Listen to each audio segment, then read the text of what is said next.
కాలయముడు కిను కవహించిన ఆ క్షణం తన కిం కరులని పుణ్యము వృత్తి ఆఫీసుకే పం పాడు పాడు యముడు.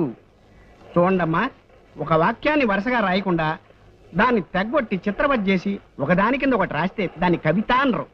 కవిత అనకపోతే ఏమంటారు? ఏమోనమ్మా, మీరు కనిపెట్టిన ఈ కొత్త సాహితీ ప్రక్రియకు ఇంకా ఎవరు ఏ పేరు పెట్టలేదు. అయితే ఆ పేరు నేనే పెడతాను. కవిత కాకపోతే తవిక. తవిక? అవును, కవితను తిరిగేశాను. తిరగేశారా? అద్భుతం.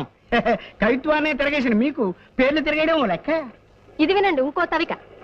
నోటికి మాట, నెత్తికి రీట, కాళ్ళకి బాట, నాకిష్టం సపోటా. నీకు నాకు టాటా, తొందరగా పో ఈ పూట. ఏమిటన్నారు? ఏం లేదు, మీ పేరు వాగ్దేవి కదా. వాగ్దేవి అంటే సరస్వతి. సరిగ్గా మీకు మీ వాళ్ళు ఆ పేరు ఎలా పెట్టగలిగారా? అదే వాళ్ళ గొప్పతనం. అర్రే, ఈ వారం ఈ తవికలు వేయండి. వేస్తానమ్మా, అలాగే వేస్తాను.